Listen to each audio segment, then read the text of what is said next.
What's good, guys? So today we got to talk about a video that a lot of people have been sending me, and y'all want me to take a reaction to this video and show you guys what I think. It's called Wuthering Waves has an endgame problem, and I'm gonna be honest, from the way you guys are talking about it, you guys are heavily opinionated towards this video. I'm gonna tell y'all right off the bat, I do think that there are ways to improve the endgame of Wuthering Waves, and it does need more things to do at endgame that allows us to use our characters, our builds, our teams, all that stuff.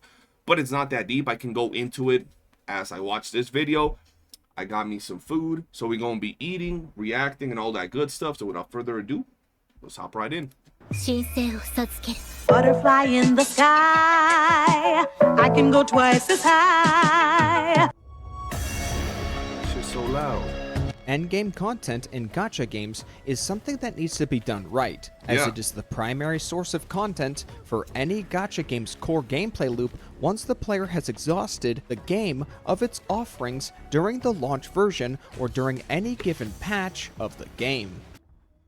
Why he said that so confusing, like so intricate, bro. Endgame is the stuff you do once you beat all the basic stuff in the game. Yeah, we know. With this in mind, Wuthering Waves has been struggling in this regard to offer satisfying endgame content since the initial release of the game and to this very day. That is a shit take right off the back. I ain't even walking into here as a Kuro bot or nothing, whatever y'all want to say. But I'm going to be honest, when the game first released, we had Tower of Adversity, right? And it was good.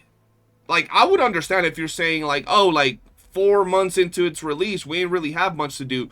But when the game first released, I was still building teams for like a month, maybe a month and a half, 2 months, trying to get all 30 stars in Tower of Adversity and all that good stuff. And it gave me a goal, which is endgame. It gave me a goal to build my characters, to finally be able to beat all of endgame. Maybe there wasn't a lot of different things to do, but we had that, and we had Elusive Realm, the greatest game mode in the game. So sadly it got taken out. But yeah, we had good things to do at the very launch of the game. So I don't know about that take right off the bat. I want to go over why Wuwa's endgame is bad and how it is a massive turnoff to players. Before I can get started, however... Okay. I don't know, but I have a slight feeling that at some point, Genshin, ZZZ, or Honkai is going to get brought up. I don't know why, because I don't think the endgame is so bad that it's a turn off for players. Like, I don't think it's that bad to the point where it's either too power creep and you can't do it, or there's simply nothing. I think the endgame is okay. It's not great, it's not horrible, but saying that it's a turn off to players, and that's the reason players don't like Wuthering Waves, seems a little bit extra.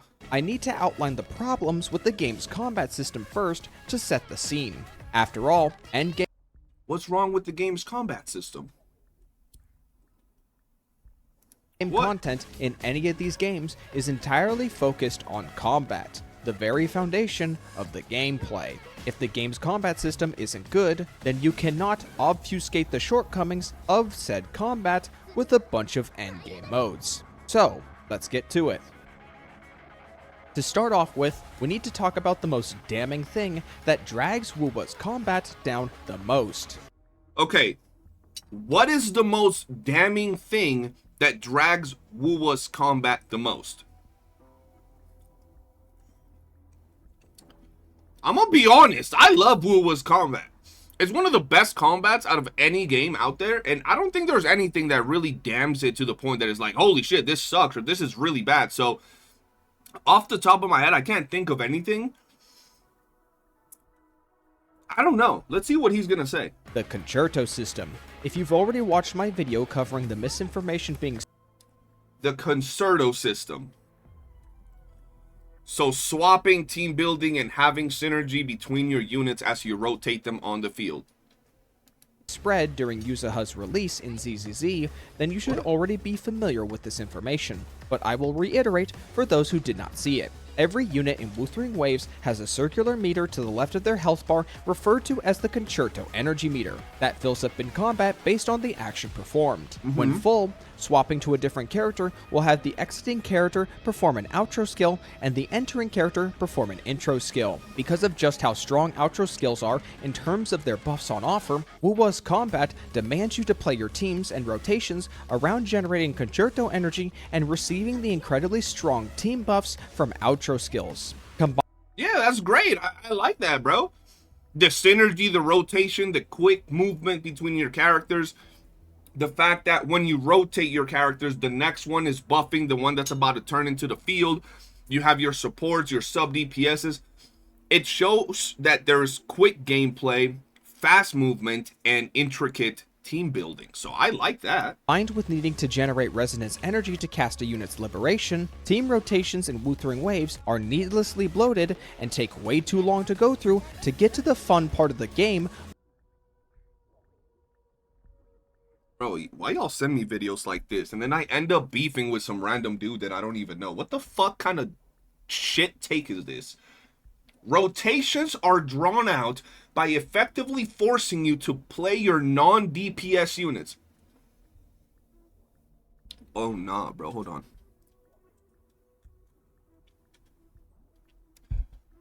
What the fuck kind of straight up dumbass take is this, bro? They force you to play your non-DP... Motherfucker! It's called synergy, team building. You have your healers, your supports. In many games, it's like this. You have healers, tanks, mages.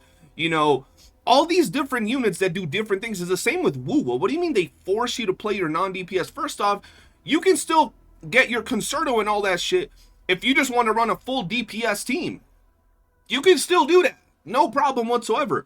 But the rotations are drawn out. Look, I don't know if you're out here playing with some doo-doo ass builds and some doo-doo ass characters, but my rotations are smooth as butter, bro. We talking about, like, we be going through them rotations. You don't even feel that you're rotating type shit. So I don't know what you mean rotations are drawn out by effectively forcing you to play your not. Ain't nobody forcing me to play no units. You can beat this game with any unit you want. But the reality of it is that be it this game, be it Genshin, be it whatever fucking game, there's always going to be ways to improve your character. Buffs, shields, healing, debuffs on the enemy. And you're going to want to apply those things to improve your character's, you know, damage, rotations, all that good stuff. So I don't even understand this fucking take right here. And I don't even understand what he said. Like, how is that a bad thing, bro? And take way too long to go through, needlessly bloated. Rotations in Wuthering Waves are needlessly bloated and take way too long to go through to get to the fun part of the game where you... How you gonna say that your rotations are needlessly bloated when you're using Verena that literally swaps out of your goddamn screen in like fucking 2 seconds? Like, she goes in, you see the back of her head, and she's out. What? Like, I don't even understand how you gonna say bloated and drawn out when you're using Verena, one of the fastest characters to be in and out of the field. What? And what do you mean the fun part of the game? So the fun part of the game is just being on your DPS and just hitting, bro? Like, the fun part of the game is the intricate combat. You know, the mechanics and synergy between your units to have really good, you know, damage and combat and overall what your characters are able to do when you play them together the right way. Right? So that is a crazy freaking take, bro. Especially with Verena on the field. Y'all stop me mid-food with this bullshit ass take, bro. That's crazy. I'm 2 minutes into this video, bro. Oh no. You can whack enemies with your DPS for a lot of damage. The ankle weight that is Concerto energy is so bad that weapons and character duplicates like the Variation and Stellar Symphony Recidifiers, as well as Sequence Node 2 for Verena, are worth their weight in gold in the Wuwa community. My God, what are we talking about right now, Symphony Recidifier kits like the Variation and Stellar Symphony Recidifiers, as well as Sequence Node 2 for Verena, are worth their weight in gold in the Wuwa community. Bro, this is actually crazy. Like, this is actually insane, bro. Because the way I see it is, there's a lot of games that I've played, whether they're gacha games or actual, you know, RPGs or whatever, where you have your characters and your teams and you swap between them and you don't get no buff. You would still be doing that here if the concerto system wasn't a thing. Like, if intro and outros weren't a thing and it was just like a skill where they buffed each other, you would still want to go from, you know, your support buffer to your sub DPS buffer into your main DPS. Like, you would still do that. If this was any other game, you'd have your dude applying the buffs, you'd have the other guy applying the debuffs, and then the DPS nuking the enemy. So while, yes, some of these weapons are very important and people want to get them, it's like every other game. It doesn't take away from anything in Wuthering Waves whatsoever, and if anything, it just makes the rotations that much smoother, right? Not bloated at all or slow or drawn out. Like we said, if you're playing like a Varina or a Shorekeeper, you're swapping in and out of that character in seconds, bro. So how can that be drawn out and slow or anything? It's crazy. And is frequently recommended for players to look out for when on rated up event banners. Even everyone's favorite 4-star unit, I just dropped my fucking knife. I blame this guy, bro. I blame this video. That's crazy behavior, bro. Wuwa is only really valued within the meta primarily for her high concerto generation, making her one of, if not the fastest, rotation characters in the game. Concerto energy is a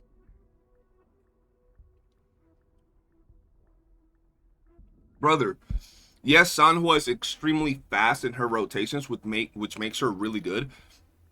But she's also, I mean, nowadays there's maybe a little bit more options, but she was also one of the only buffers that offered what she offered, which was also really good. That's why she was so popular alongside her fast rotations and such. She was just a very good character. Another character like that is Mortefi, that also offers other things that Sanhua doesn't, and it's also quick with the rotations. Once again, most characters in, bro, I don't understand how the fuck you're playing this game that you think rotations take a long time. And I know I have S6, R5 characters, but I didn't have them all the time. I played this game for a long time with S0, R1 characters, and I even, bro, like S0, R1 or S6, R5, like none of that really matters in the time it takes you to rotate for the most part. So like, I don't know what teams you're playing. You're fucking playing Taochi into fucking Zani. I don't know what's going on here. But most rotations, bro, since the launch of the game, take seconds between one character and the other. And it's quick. It's constant motion. So I don't understand what's going on, bro. Shit giving me, like, itch on my neck and shit. System that greatly restricts the freedom of how you play your teams, and artificially inflates rotation times instead of having a genuinely interesting playstyle for support and sub-D. I'm gonna have to start pre-watching some of these videos, because this shit's stressing me out, bro. I ain't even gonna lie. Artificially... What does motherfucker just say? Times instead of how you play your teams, and artificially inflates rotation times. Artificially inflates rotation times, brother. How fast do you want to swap out of Shorekeeper or Varina? How fast do you want to swap out of a sub DPS? I'm on the field for like 3 seconds, 4 seconds. And if it's like a character that I wanted to do a little bit more damage and I wanted to do its whole DPS rotation or whatever, like a sub DPS type character, I'll be on that shit for 6 to 8 seconds. What do you mean it's too long? Like, how fast do you want to swap out Varina? You want to click intro and be out of there. Like, I don't understand, bro. Like, it doesn't really take that long, bro. Imagine if all our rotation times were cut in half, bro. Would have arthritis, because it's already fast. So if they cut that shit in half, I'd have arthritis on my goddamn fingers, bro. This video is giving me diabetes right now, instead of having a genuinely interesting playstyle for support and sub DPS characters that warrant the higher field times. Continuing on the topic of bloated rotation times, Wuwa's Resonance Liberation animations are just too slow. To help illustrate my point, I've got animations.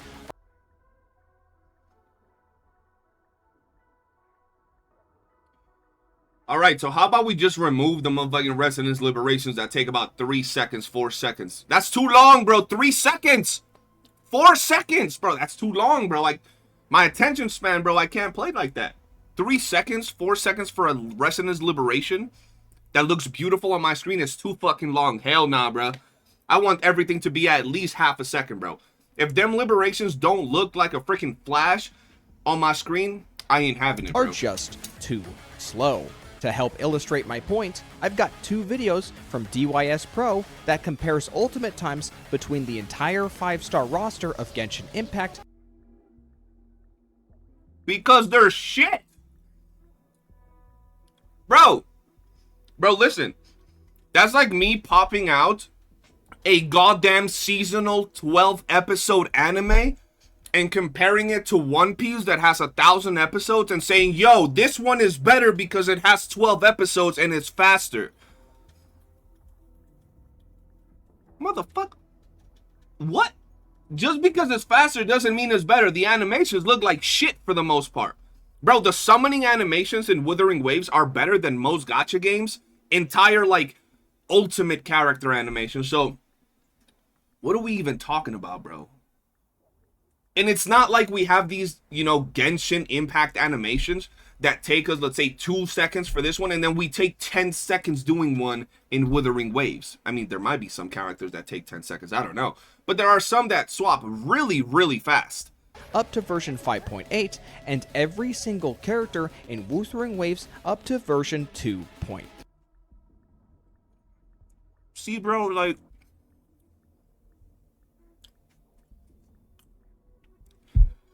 I just gave this motherfucker the benefit of the doubt saying there might be some characters that take 10 seconds, right? How in the same little sentence he says Wuthering Wave character liberation animations take too long.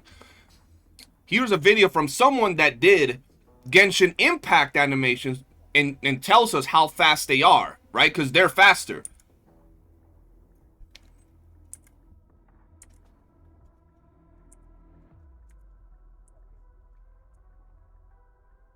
These motherfuckers ain't even 1 second, 2 seconds slower. That's it. The Genshin animations are less than a second faster, bro. What? I'm so confused, bro. I legit thought, like, bro, even though I play Wuwa every day, I legit thought that, like, Shangli's animation took, like, 4 seconds. I don't know, Shorekeeper took, like, 5 and shit. This man pops out and says, yo, Genshin animations are so much faster, they take 2 seconds.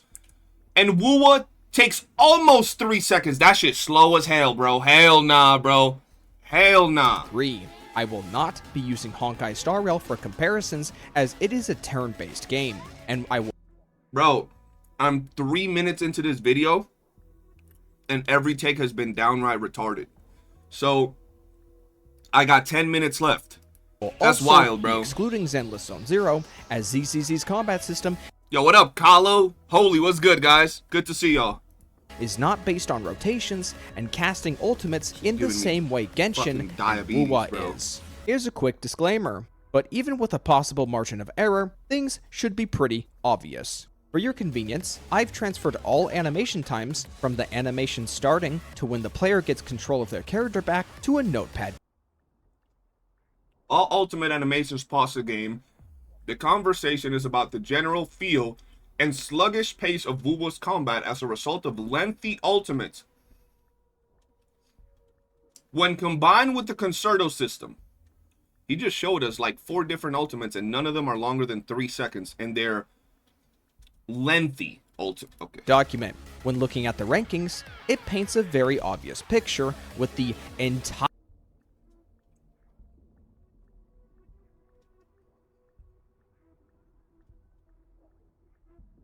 Okay, so they're 1 second longer for the most part, unless you talk like Yohu, maybe Camellia, Brand. But if you look at their fastest ones to our fastest ones, relatively similar. You look at their slowest ones, Yohu don't count. That's not even a character. It's not that big of a difference. The most used characters will have like 1 second longer. 1 second, bro. I would understand, bro. I would understand if that shit was like 8 second. Bro, even 5 seconds, right? Shit, even 4 second difference. Even 4 seconds. Our slowest character is Yohu at 5 seconds. Their slowest is almost 3 seconds. So a 2 second difference.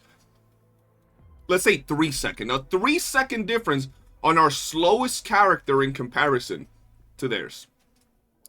That's crazy. Entire 5-star roster of Genshin Impact having ultimate animations that are shorter than more than half of Wuthering Waves' entire 2.3 roster. Even if you're using a character with a short animation time like Zani or Sanhua, it gets immediately cancelled out by their best-in-slot teammates of Phoebe and Camellia, respectively, having some of the longest animation times of the entire roster. Maybe it's best the video was from version 2.3. I could easily see Kartithia's animations being a combined total of 8 seconds. The last thing I want to point... Yo, I just gotta do this real quick, right? I just gotta do this real quick. Hold on. Hold on. I gotta do this to him, bro. Hold on. She says that the game has really slow rotations, right? So I'm gonna show you guys, per se, the hardest boss content in the game. Right? I'm gonna show you real quick the hardest boss content in the game. This is the hardest boss content in the game. This is how fast it took me to beat him. Right? This is the 1.0 stuff. But let's say you don't like 1.0. That shit's too easy, bro. That shit trash, bro. Okay. How about you move on a little bit deeper? How about we move in a little bit deeper? You're telling me that you're saying that Kartithia has a 8 second, what was it? 8 second ultimate animation, but I'm beating a level 100 enemy in 10 seconds? In 9 seconds? That would mean that I do my Siakona and Shorekeeper rotations in less than a second, which we all know that's not how it works, bro. I'm not gonna lie, it just sounds to me like this dude got a severe case of skill issue. Like, homeboy out here, bro, I'm pretty sure his team has to be like Yohu into Taochi, none of these characters with energy regen, into Zani, bro. Because I don't even understand. And on top of that, bro, on top of these extremely fast clears on these things, let's not even play ourselves, bro. The ultimate animations in this game look freaking beautiful, bro. Every time a character drops her ultimate, it's just absolute cinema. Something that you can't really say in a game like Genshin. While some do look great, others not so much. So, hey, I'll take that 1-2 extra seconds to look at something amazing while I play, rather than, I guess, do things a little bit faster, I guess, and have some shit pop off on my stream. So let's go back to this video, bro. Out about Wuwa's combat system is its inconsistent parry system. Because of the inherent advantages and disadvantages between different units in terms of attack speed and frequency,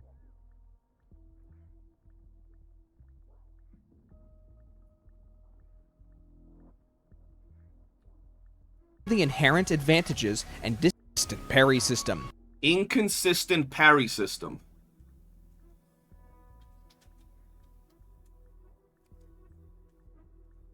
Listen, the title of this video, guys, is my skill issue in Wuthering Waves. How is it bro, the parry system in Wuthering Waves is one of the best ones, straight up. It literally shows you a big old ring closing in, and you pop it and you're done. It's easy. It's right there. It's like, what are we talking about, bro? I could sit down with a character like Kalcharo, standard banner, 1+ year-old character, and parry anything, bro. Because it's so easy. It's so consistent. It's so simple and straightforward. Calculator, bro, a standard banner character will still parry like it's nobody. Like, the dude will literally be standing. They'll try to hit him. Parried. Parry. Close his eyes. Parried, bro. So, like, what are we talking about? Inconsistent parry system, bro. Because of the inherent advantages and disadvantages between different units in terms of attack speed and frequency, there is a steep learning curve to Wuwa's parrying that effectively keeps a majority of casual players out of being able to effectively use the system. No, look. Let's just hear that again, because that shit was...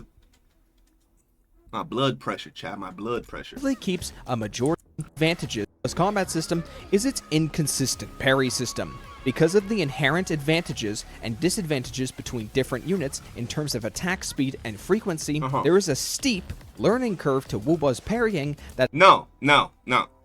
There is no steep learning curve to Wuwa's parrying, you dumbass.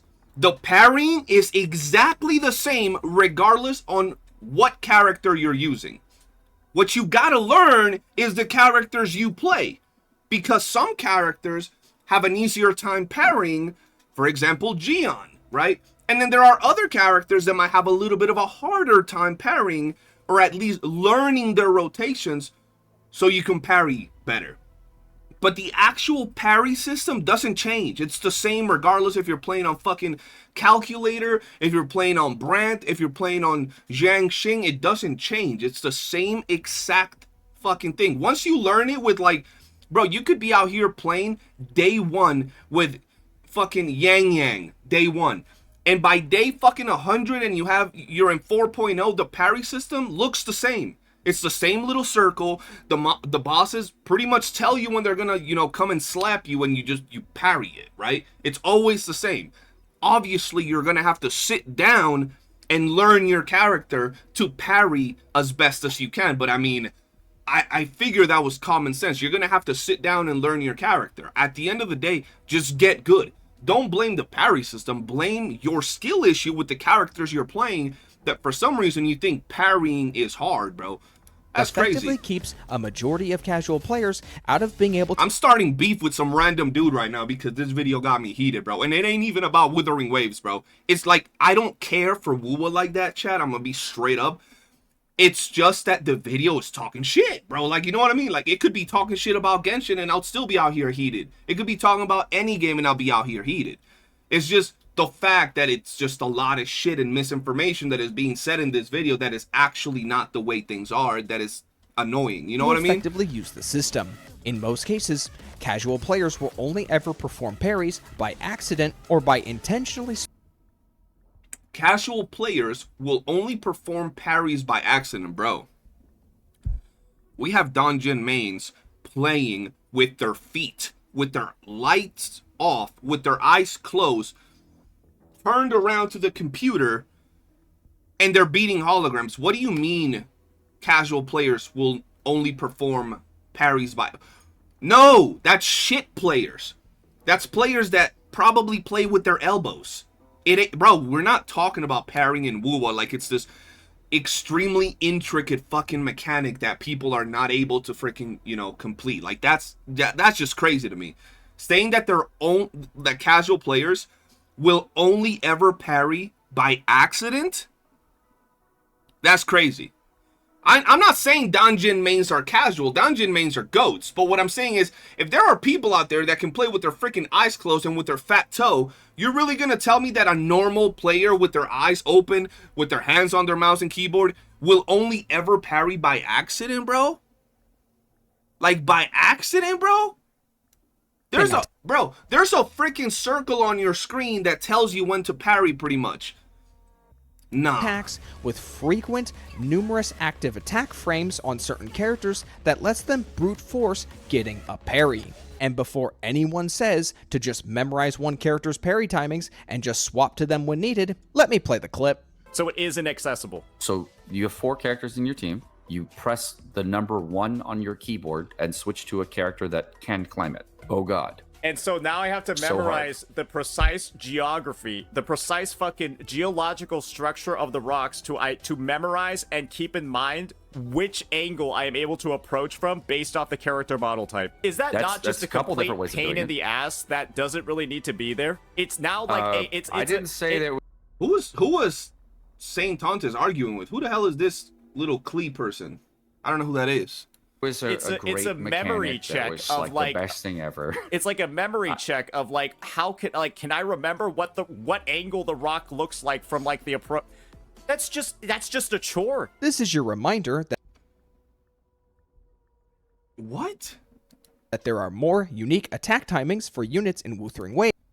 I would never defend the pillar mechanic. However, I would also not expect casual players to memorize the parry timings of most of their characters in Why are you learning the parry times of your characters?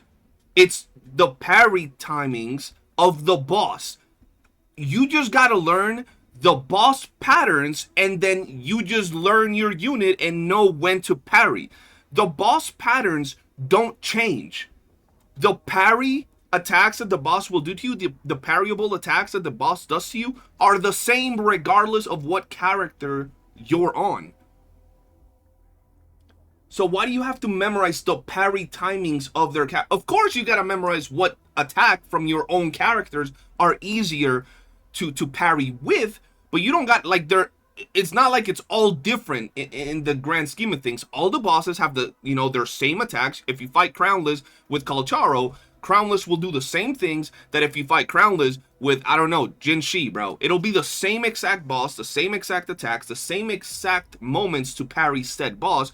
You just gotta figure out your own characters and when to parry with them, which I feel it's normal. You get a new character, you learn their kits, you learn their rotations, and that's it, bro. For you to learn, then there is player models in Genshin Impact for you to learn how to climb a pillar. I could go on about Wuwa's lackluster sound design for a large number of characters, the gradually increasing visual clutter across newer units and teams, the shallow attribute system, or just... This has to be rage bait. This is rage bait, 100%. And I'm falling for it. This is rage bait. There's no way! Wuwa's endgame. Wuwa's endgame, and he just shitted on 3 things that have nothing to do with endgame. About Wuwa's lackluster sound design. Wuwa's lackluster sound design. For a large number of characters, the gradually increasing visual clutter across newer units and teams, the shallow attribute system. The shallow attribute system. I'll give him this one. The attribute system really serves no purpose in Wuthering Waves. I'll give him this one. I've often said I would like to see more interactions, not between the elements, but between the elements and the open world and the bosses and the stages. I'll give him this. Or just how little echoes actually contribute to combat in a meaningful and engaging way beyond a throwaway button press. How little echoes actually impact combat. If you're doing your thing right, there are echoes that will impact your combat heavily. It's not just a button press, right? There are echoes that if you slot them as your active echo, just simply having it there will give you a buff to your character. There are other echoes that if you cast it, at the right time, it'll allow you to buff the incoming character, thus making the flow of the combat be a lot smoother. Right? They're not just like you press a button and you do a random little attack and that's all the impact an echo has in the game. Like, let's be real, it does do a lot more than just be a press of a button. But I think I've made my point. There's a No, you haven't, sir. You have not made your point. You've literally took a shit and uploaded it on YouTube. What is going on, bro? A lot of problems with Wuthering Waves' combat system that drags it through the mud and prevents me and many from enjoying the game's combat. And that would be your lack of skill, not the game. That would be the fact you play with your elbows and your eyes closed. That would be the fact that your team probably sucks ass. Not the actual game, though. I'm gonna just be real, bro. Like, this is crazy, bro. By extension, it's endgame content which puts said combat under a microscope. So without any more delay, let's take a look at the endgame modes and what went wrong with them. As with any Tower of Adversity is copied homeward. And what went wrong? What did I say at the very beginning of the video, bro? I said this video is gonna bring up ZZZ or Genshin or Honkai. I think it's brought most of them up so far. If this man says that Wuthering Waves copied Genshin Impact's Tower mode, listen, you know how many gacha games came before Genshin Impact that literally had a Tower mode? You know how many gacha games came out that had a tower mode before Genshin Impact where you progressively cleared stages and fought bosses or waves of enemies? Bro, this is not even a gacha game and I don't know why it came up. Mortal Kombat used to have a tower mode that you could literally go in and fight a boss, then fight another enemy, then fight, and you would climb. Like, what? That ain't, bro. Let me just let it play.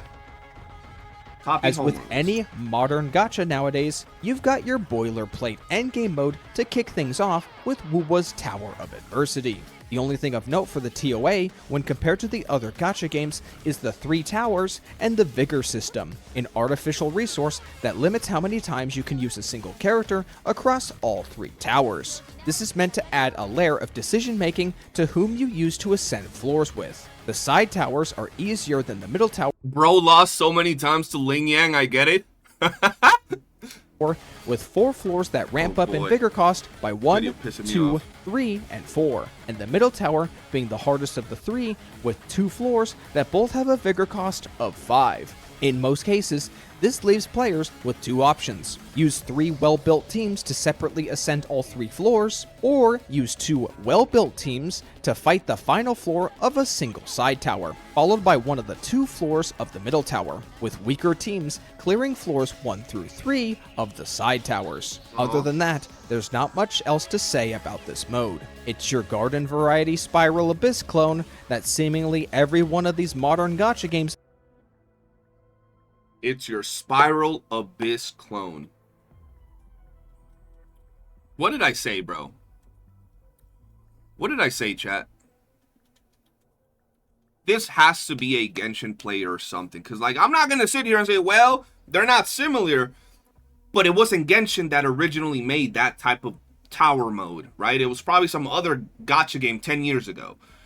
So it's not a Spiral Abyss clone. It's just another one of the many tower modes from all these gacha games. This is not something new, bro. I'm sure if you go back to, like, Summoner's War, that game is from, like, 1982, bro. That game probably has a tower mode in it. So, oh my god, bro. Implement for endgame players. You either enjoy it as an opportunity to put your teams through the ringer, or you roll your eyes and slog through it before the next reset for your rewards. The only thing I can really criticize about this mode is that there's no ability to auto-clear floors 1 and 2 of the side tower if you... They're adding that shit in the next patch because Kuro listens. When the fuck was this video dropped? clear floor 3 and calculate Vigor cost. When was this video dropped? One.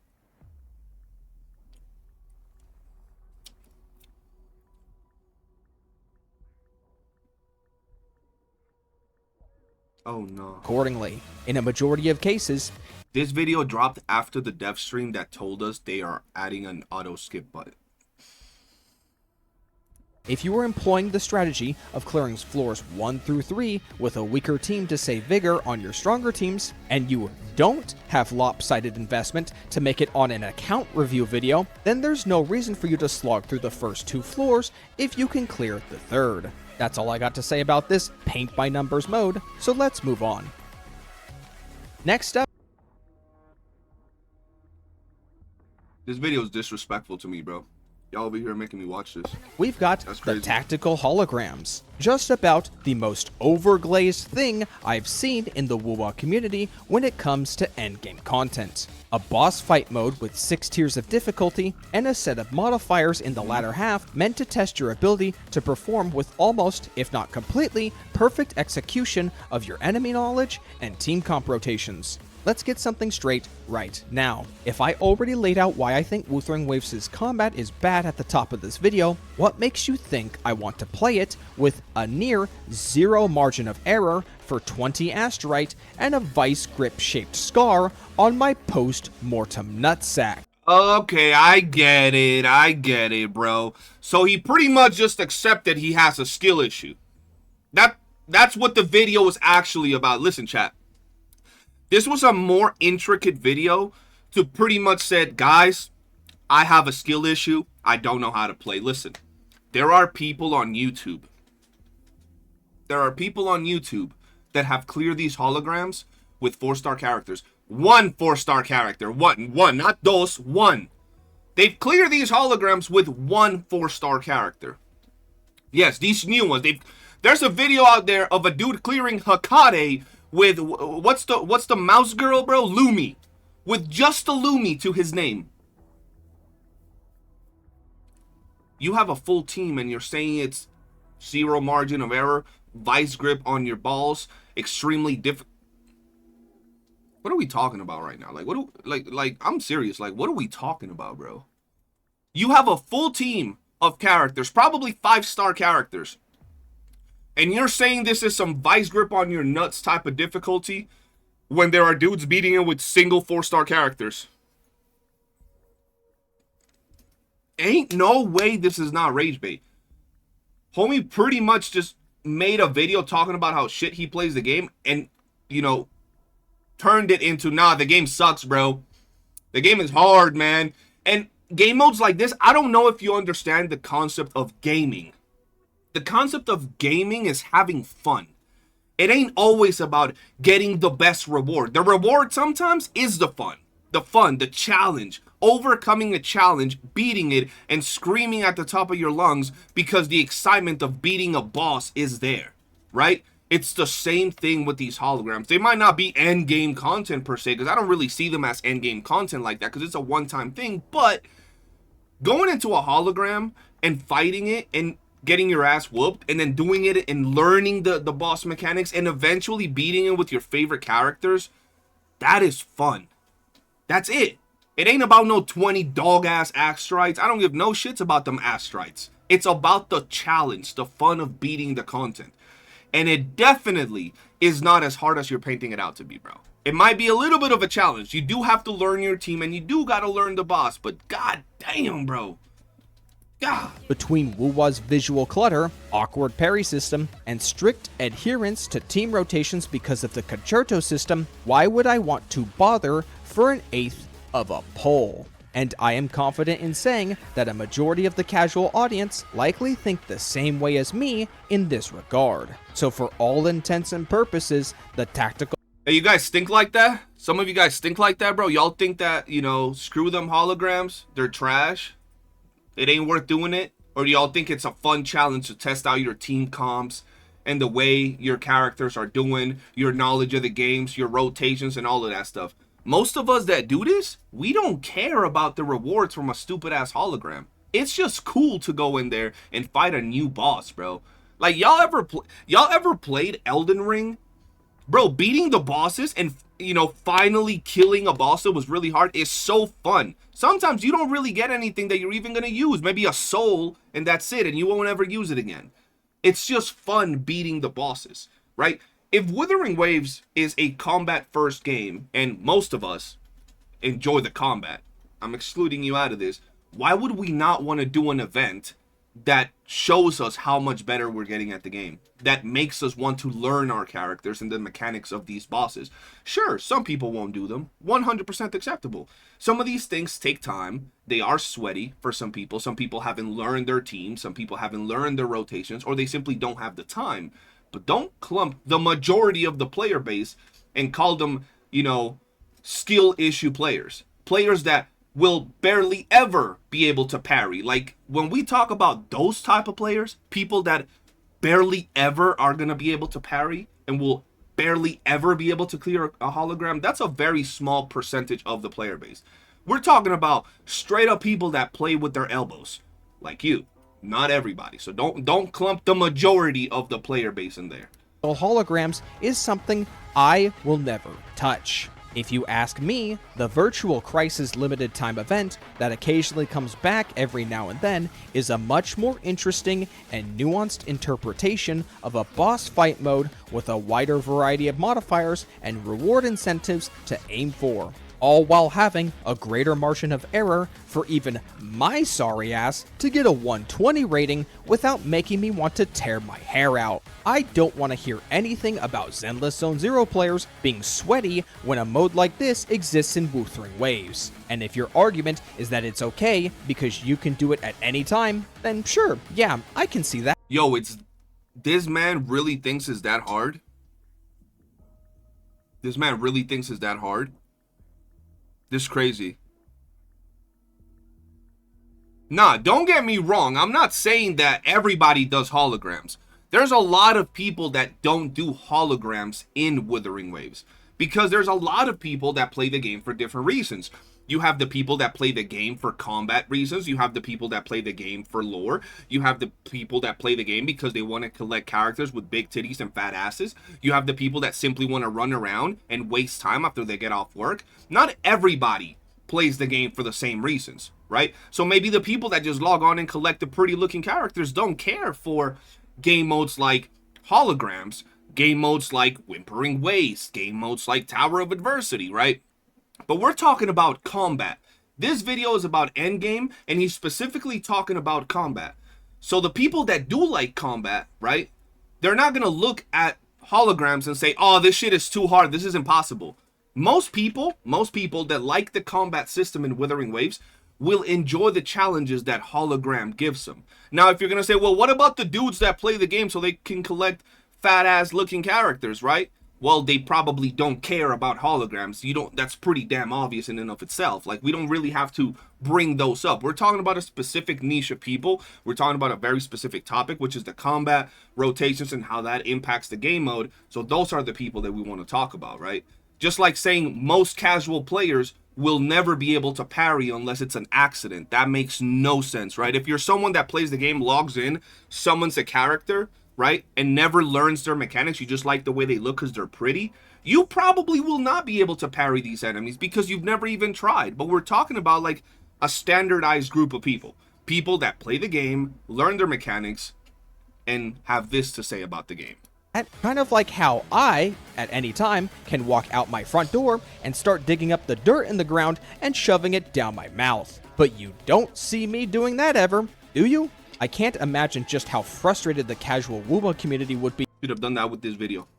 If tactical holograms had reset cycles, as I'm confident that an overwhelming number of players would rather not see a helping of asterite go up in flames because they don't have enough screws loose to want to get one shot 20 times every few weeks.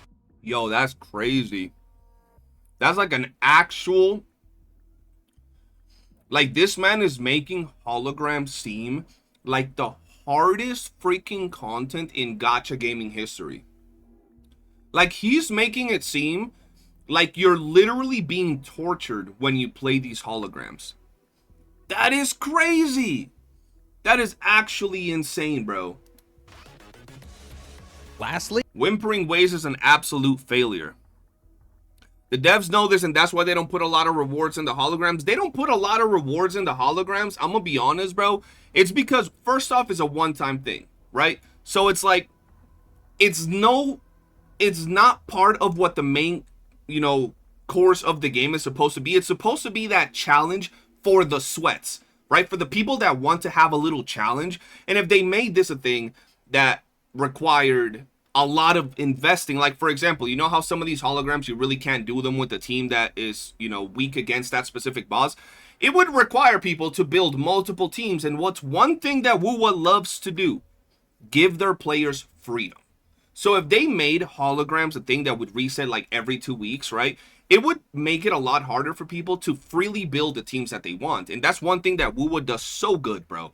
You're able to put teams together that make absolutely no sense, but they'll still clear all the content, bro. Bro, I've seen people with random ass teams beat all these holograms. S0, R1, no problem, and it's just the team they like, right?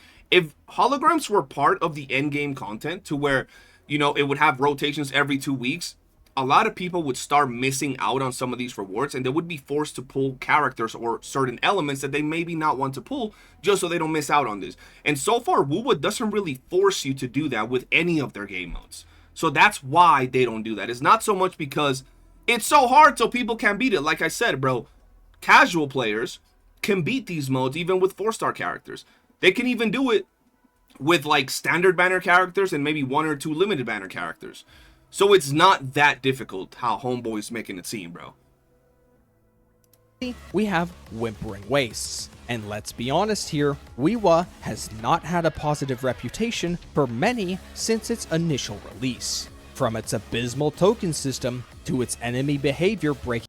But once again, there was a lot of problems with Wuwa, I will give him that. Wuwa had a lot of things that were stupid, like enemies, you'd hit them and they start walking back for no reason. It made no sense whatsoever. Like, that was stupid. Why were the enemies walking away from you?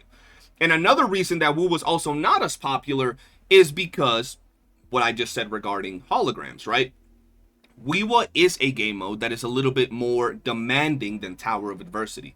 It kind of wants you to have characters that are a little bit more specific, right? Whereas in Tower, you could use characters that are really good at like AoE and characters that are really good at like single target, and they'll all clear Tower really easily. Whereas in Whimpering Wastes, you want characters that are much better at clearing waved content. A character like Jin Shi might not be the best option in a game like Whimpering Waste, but it'll be top tier in a game like Tower of Adversity. You can use a character like Jian, which is really good, or pretty damn good in Whimpering Waste, and he'll also be really good in Tower of Adversity. So that's the thing with Tower. It's a little bit more, or with Whimpering Waste, is a little bit more specific, a little bit more demanding in the team building department. And let's just be honest, Wuthering Waves players, they do not like to be per se forced to run specific teams. They want to run who they want, when they want, how they want. So that's a big reason, a part of some of the other nitpicks that I did say, and I'm sure he's talking about, that have, you know, had a little bit of a negative impact regarding this particular game mode.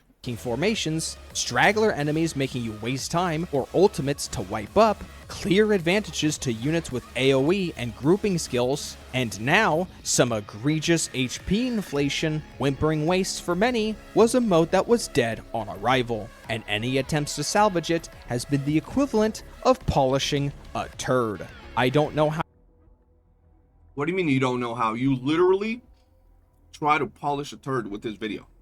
What are we... How you can take the simple concept of giving players a power fantasy by facing off against hordes of enemies and manage to screw it up so spectacularly as Kuro games have done continually with Whimpering Wastes. Yet they've somehow done it, and it remains to be seen as a forever black mark on the content offerings of Wuthering Waves, one that players must regularly contend with as it's a primary source of premium currency. To wrap this up with a nice little bow, the endgame content of Wuthering Waves has failed to present players with a meaningful experience to its wider audience without coming up short or outright failing its execution. Tower of Adversity is an ancient relic of Kuro's days of living under the shadow of Genshin Impact. That's wild, bro. That's wild. Tactical holograms are an overhyped content creator magnet that offers too little in exchange for too much frustration. They're an overhyped content creator magnet that offers too little for so much frustration. Well, that's a crazy take, bro. First off, there's very little content creators that actually focus around doing holograms like that. I know Wallenstein, that's like it. There might be a couple of other ones that will upload videos regarding holograms. Most people don't. You ain't gonna see Saint Tontus posting his speed clears with one unit in a hologram. I stay doing holograms on my streams almost every day, and I don't be posting those videos like that. You know what I mean? Like, it's just another fun game mode that is somewhat difficult. And if we're talking about the casual players, like you said, the current game modes in the game are very casual friendly after a little bit of time and account investing, right? The only game mode or, you know, improvements to more end game content would be making content harder, but clearly you're against that because you think holograms are harder. So if they added more end game content that was harder than, I guess, a hologram, you would literally die playing the game. So I don't know which way they could go about it if currently me and a lot of other people that are casuals or heavily invested into the game all think that the current end game is relatively easy, including holograms. Holograms are easy, bro. It's a one-time clear. You sit there one day, you build your teams, you learn their rotations, and you're done. That's it. It ain't like that. But everything else, Tower you can clear after like a month or two of playing an account, if that. Whimpering Wastes, I'll give it a little bit more because you need a little bit more team synergy and units that work a specific way. So let's just give it like, I don't know, let's say 3 months of playing an account, 4 months of playing an account, and then you're just clearing it, unless they keep, you know, HP inflation and that shit, then we have a problem. But yeah, I don't know, bro. If holograms to you are the peak of what hard end game content is, like not hard, like absolutely impossible end game difficulty, I don't know what any gacha game could do to actually give you the type of content you're looking for. And Whimpering Wastes should have never left the cutting room floor. For how much the Wuwa community brags about having little to no HP inflation, they sure don't seem to care if their endgame content is even fun to play to begin with, so long as they can point at a line going up and shout from the mountaintops, "Hoyo bad." What a bro, it's crazy. Throughout the whole video, he's pretty much said that Wuwa has multiple aspects that are inferior to Genshin. Has he not? Yo, their liberation animations are so much longer. Their combat is so much clunkier because of things like the Concerto and the liberation animations. Yo, you know that game mode, Tower of Adversity? Wuwa did it first, or Genshin did it first. Theirs is better. Wuwa's is just a copy of it. And then he's getting close to ending the video to say, and says this. Care if their endgame content is even fun to play to begin with, so long as they can point at a line going up and shout from the mountaintops, "Hoyo bad." So the whole video, he's pretty much saying, Wuwa bad, Hoyo better. And then he's saying that the people are the ones that are saying, nah, yo, Hoyo bad, Kuro better. Seems a little bit hypocritical if you ask me, right? Like, you're over here talking shit and then pointing out something else is better. And then you're also saying, yo, the other people are going to say that this is better. Like, bro, you could easily make the game and your critiques about the endgame and all that without having to bring in the Genshin and Hoyo and all that other things. But you can't do that now, can you? Because you have a little bit of a chip on your shoulders probably regarding you liking all these other games. I've never watched this dude's channel. I could be totally wrong. If I am, hey, it is what it is. But I don't know if this man plays Genshin. I don't know if he plays Honkai Star Rail. I don't know if he plays ZZZ.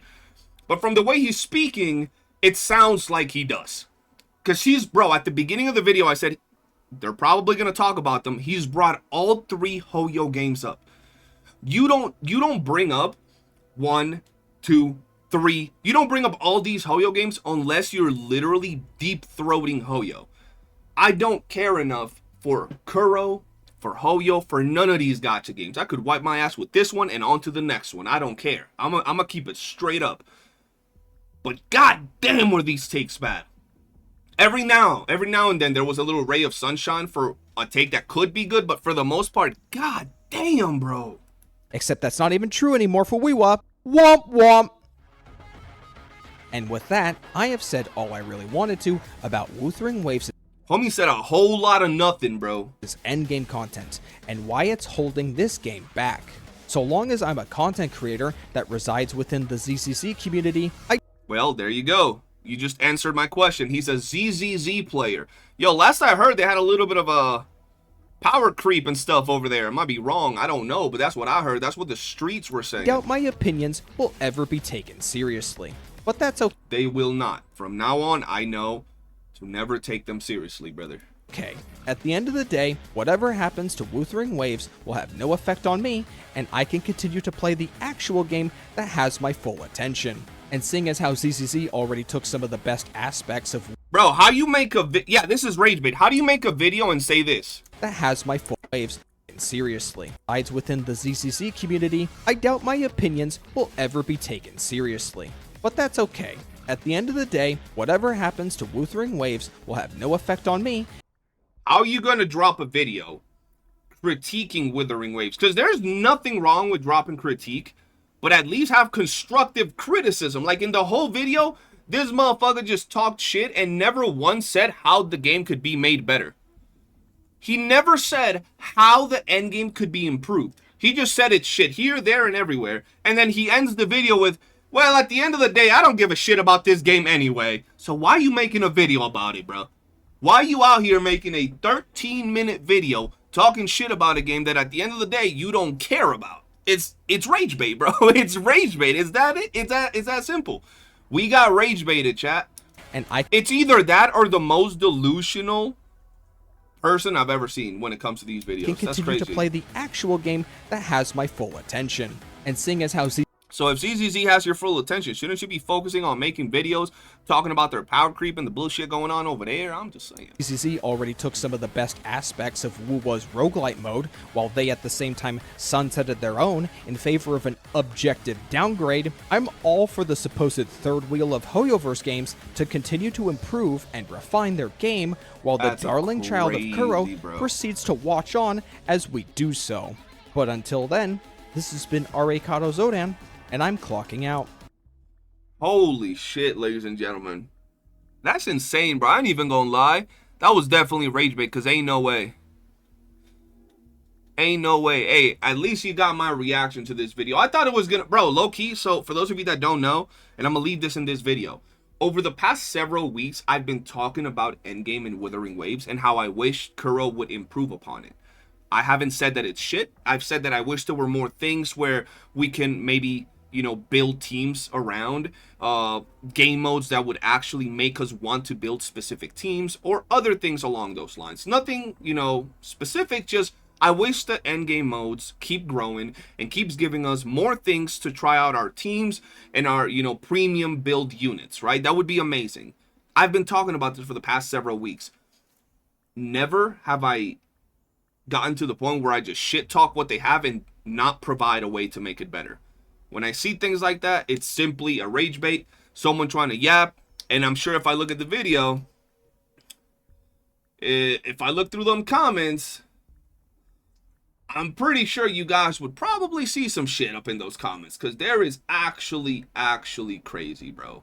But yeah, that's going to be it for this video, man. If you've enjoyed it, I guess hit that like button, subscribe, turn on bell notifications, join our Discord, and I'll see you guys on the next one. Peace.